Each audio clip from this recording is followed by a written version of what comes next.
Os Diamantes Fatídicos. Capítulo 8. O Amanhecer de um Novo Dia. Livro 2º. Final. A notícia foi amplamente explorada pelos jornais, rádios e emissoras de televisão, com o estardalhaço habitual e a falta total de resultados positivos. Os comentários se avolumaram e Olga recebeu visitas inusitadas de amigos, de admiradores dos seus bens e de policiais inescrupulosos que se propunham a recuperar o conjunto mediante recompensas mirabolantes. Tratava-se de uma caterva ansiosa por explorar a situação, beneficiando-se de alguma forma, embora o sofrimento da digna senhora, que não era levado em consideração como normalmente acontece. Nesse campo não existe compaixão, nem sentimento de solidariedade. Pelo contrário, esses infelizes se aproveitam das situações aflitivas do seu próximo a fim de locupletar-se na exploração de qualquer maneira, embora se apresentando na condição de interessado em ajudar ou de partilhar das angústias, distantes, porém, de alguma emoção positiva. Certamente que há exceções, no entanto, a regra surpreende pela quantidade de exploradores. Não mais se teriam notícias dos diamantes que foram retirados dos seus respectivos engastes para ser vendidos separadamente no continente, como sempre ocorre em casos dessa natureza. Os bandidos dividiram o fruto infeliz da sua rapina criminosa e homicida. E na primeira oportunidade abandonaram a ilha, viajando a Madrid, onde poderiam vender as pedras separadamente, por certo recebendo uma compensação muito aquém do seu valor real. Sem qualquer remorso pelo homicídio cometido, rejubilavam-se ante os resultados colhidos após eliminado o competidor. Cada qual escreve no livro do destino a própria história. A alucinação pela conquista do prazer a qualquer preço é sempre a responsável pelos rios de lágrimas e abismos de sofrimentos que mais tarde surpreendem os desatinados.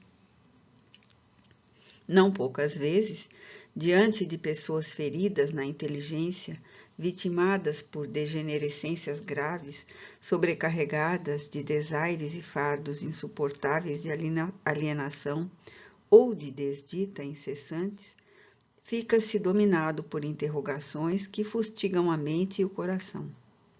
Nada obstante uma análise rápida que seja dos despauterios que se praticam e dos ignóbeis comportamentos que enxameiam na sociedade, permitirá que se entenda que o acúmulo de tantas paixões destrutivas não produz consequências posteriores para quem as pratica. É o que ocorre, sem dúvida. Somente através da reencarnação é que se pode encontrar as respostas próprias para as superlativas angústias e destrambelhos que assaltam os indivíduos. Hoje colhem a sementeira de desrespeito à vida que ontem realizaram da mesma forma que, mudando de atitude e passando a semear resignação, respeito, trabalho profícuo, preparam o amanhã que enfrentarão recuperados e felizes.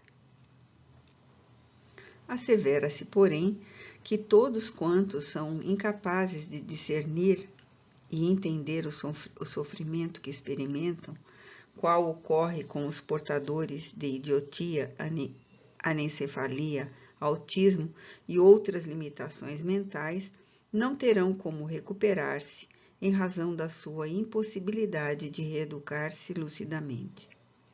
Contudo, trata-se de um engodo esse raciocínio, porque esses mais limitados são reincidentes que não aproveitaram as provações purificadoras que vivenciaram, teimando na constância do mal que ora lhes impõe o cárcere compulsório para reflexão espiritual demorada, sem poder exteriorizar as dores que os verdascam.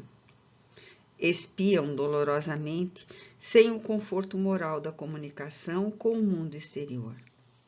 estorcegam, debatem-se no cipoal que os constringe, gerando, não raro, reações negativas naqueles que deles cuidam, e não imaginam o flagício que eles sofrem, aprisionados no corpo limitado.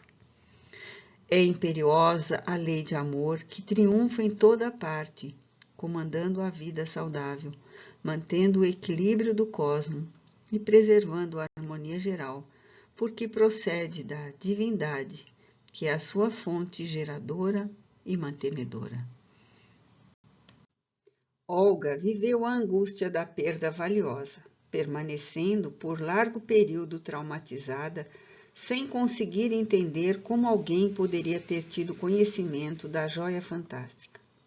Imaginava que provavelmente fora algum conhecido de Manolo, a quem ele se referira sobre a posse em um ato de gabarulice ou de exibicionismo doentio. Sem alternativa em benefício da paz interior, ao longo do tempo se foi libertando da memória do triste acontecimento e da perda do precioso conjunto. Os largos anos que se sucederam terminaram por fazer sucumbir em total demência, resultado da consciência de culpa, dos choques emocionais e da pertinaz obsessão que o tomou, o Janota Manuel. Divorciados do seu destino, os familiares Rodrigues desinteressaram-se totalmente de sua esposa, particularmente depois que tomaram conhecimento do roubo do colar e dos adereços de diamantes que lhe pertenciam. Interrogavam-se como ele pudera reunir dinheiro suficiente para a aquisição de um tesouro tão especial, ao mesmo tempo que mantinha elevado padrão socioeconômico. O ressentimento e o desprezo encarregaram-se de execrá-lo como forma de punição pela conquista indébita dos recursos da família, que agora não podia desfrutar. Olvidam-se as criaturas de que neste mundo de veleidades todos estão sujeitos a erros e acertos, a experiências felizes ou mal-sucedidas. E se tivessem em mente a postura da compreensão das misérias alheias com o correspondente perdão, estariam trabalhando em favor de si mesmas, quando colhidas nas malhas dos seus poucos recomendáveis comportamentos. Enquanto isso sucedia em Magaluf, as ocorrências em Portugal tinham curso totalmente oposto. Aqueles espíritos que se reuniram em provações regeneradoras bem suportadas, desfrutavam agora, resgatados os seus débitos perante a divindade, as benesses da alegria, do trabalho e da comunhão com Deus. Passados os primeiros tempos de ajustamento na pátria, o doutor Albuquerque, Júlio e João Pedro resolveram criar uma empresa de construção de apartamentos e também de administração de residências e edifícios, de forma que todos tivessem oportunidade de laborar com afinco, trabalhando em favor do futuro e da preservação da saúde. Afinal, o trabalho é ainda a melhor maneira de preservar a saúde e de manter a existência feliz, além dos frutos que proporcionam moedas de contado. Mesmo as grandes fortunas necessitam ser mantidas e ampliadas através de aplicações corretas que fomentem o progresso, evitando tornar-se patrimônio morto, enquanto bilhões de pessoas sofrem o desemprego, a fome e a miséria de toda a ordem. Delinearam começar a experiência em uma área de sua propriedade no norte do país, próximo a uma famosa praia, erguendo um conjunto de 5 edifícios, com apartamentos próprios para períodos de férias, veraneios, que seriam adquiridos por residentes em regiões interioranas ou na capital.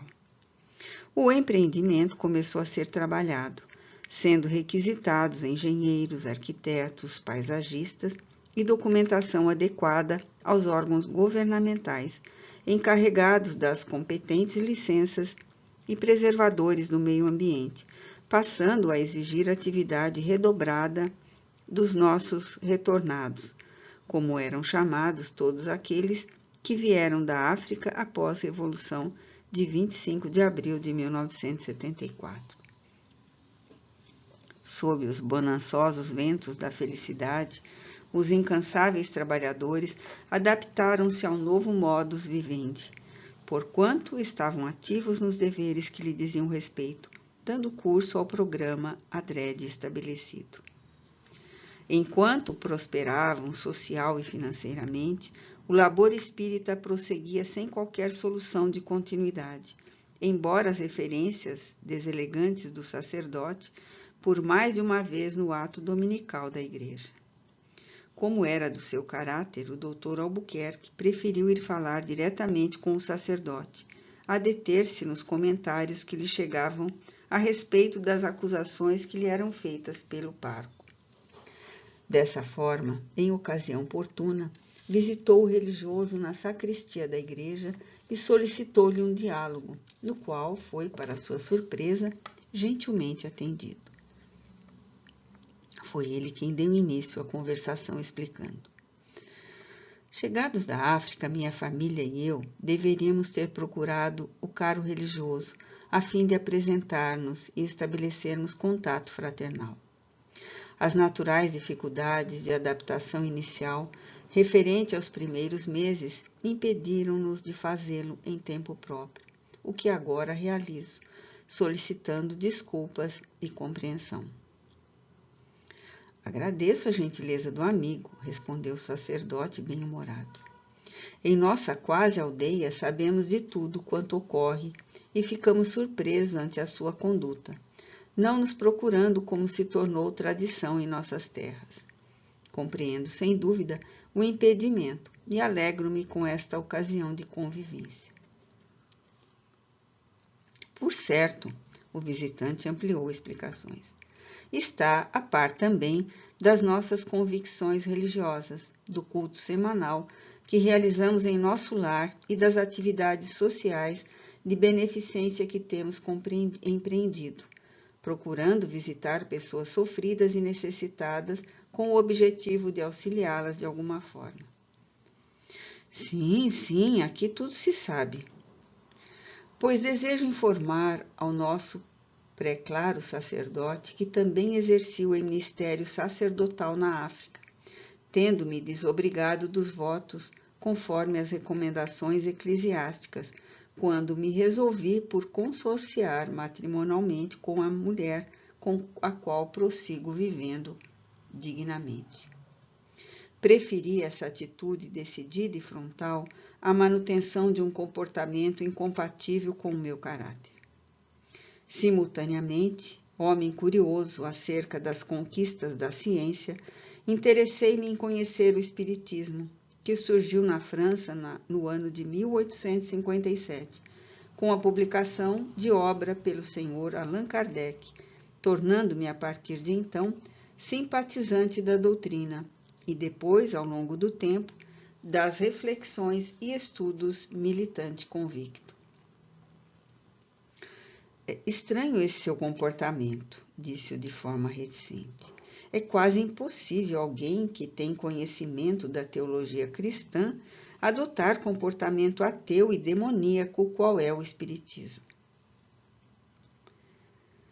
Não desejo desviar o teor da conversação ao que poderei voltar em qualquer momento. O motivo da minha visita não é para discutir convicções filosóficas e religiosas, mas para informar ao caro amigo que em meu lar realizamos atividades desse gênero e iremos continuar com elas, em que pese a sua opinião desfavorável. Gostaria de recordar que, vivendo em um país que agora adota os postulados democráticos, o inalienável direito à liberdade de religião permanece como aval para que os portugueses elejamos aquele que melhor responda aos nossos interesses espirituais, sem o impositivo de qualquer crença dominante, como acontecia anteriormente. E fazendo uma pausa, logo prosseguiu. Estou disposto a tomar decisões na justiça caso o nobre religioso continue infamando-nos com epítetos e acusações indevidas, especialmente porque, não nos conhecendo e não havendo estudado o Espiritismo de forma alguma, dispõe de condições para fazê-lo. Esta atitude fraternal que me trouxe até aqui tem por finalidade solicitar ao nosso gentil amigo e pastor de muitos que não se olvide das palavras de Jesus quando enunciou que tinha outras ovelhas que não eram daquele rebanho, referindo-se naturalmente aos gentios, detestados pelos israelitas. Não lhe parece atrevimento vir impor-me sua forma de vida em nossa comunidade? Desferiu quase colérico o revide, o sacerdote, que se encontrava muito pálido. De forma alguma, preferi apresentar-me diretamente a fim de esclarecer qualquer dúvida a ficar na sombra lutando contra fantasmas e dando campo a injustificáveis considerações por parte da massa ignorante das sutilezas existenciais. Ademais, não lhe venho impor a minha forma de conduta. Antes aqui estou para informá-lo a respeito de como me conduzirei, não permitindo interferência de quem quer que seja, em razão de ser um cidadão português que paga impostos, que atende às leis e respeita a Constituição do país, que hoje é livre das peias do passado. Gostaria de adir à guisa de esclarecimento que o Espiritismo tem por base fundamental a crença em Deus, na imortalidade da alma, na sua comunicação, na reencarnação, e a sua moral é a de Jesus Cristo, conforme se encontra no Evangelho. E ele viveu-a com seus apóstolos, não aquela que os homens adaptaram ao seu bel prazer. Igualmente, o demônio não faz parte das nossas convicções, porque essa figura mitológica tem vida apenas enquanto a sustentamos em nossos pensamentos, sendo destituída de qualquer legitimidade uma entidade que se opõe a Deus. O clima psíquico estava carregado de emoções e de apreensões. Foi o Dr. Albuquerque que se apressou por atenuar a situação. Convido o nobre reverendo a vir conhecer-nos em nossa residência, participando de uma refeição conosco, de modo que tenhamos tempo para manter uma conversa informal de esclarecimento de parte a parte, no que resultarão frutos opimos para nós ambos. Havia cordialidade e sinceridade nas palavras. Embora contrariado, o sacerdote, acostumado à dominação das mentes e dos sentimentos do rebanho, a que atribuía a posse, anuiu, algo desconcertado, distendendo a mão em ato de fraternidade, no que foi correspondido pelo visitante. Selava-se dessa forma um compromisso de não agressão de ambas as partes, embora os recém-chegados jamais houvessem atacado a quem quer que seja. Os dias seguiram ricos de expectativas, e no prazo próprio, Eneida experimentou os sinais do parto. Chamado seu obstetra, que a acompanhava, embora residente em cidade próxima, foi levada ao hospital onde nasceu a filhinha, que recebeu o nome de Esperança, em homenagem àquela que lhe fora arrancada dos braços anteriormente. A felicidade dos familiares era indizível. A menina, que se apresentava saudável, sem qualquer trauma da gestação, iniciaria nova peregrinação carnal, amparada pelos fados do amor e da ternura no abençoado lar que se libertara do sofrimento para a construção de um futuro melhor para os seus membros e, por extensão, para toda a humanidade.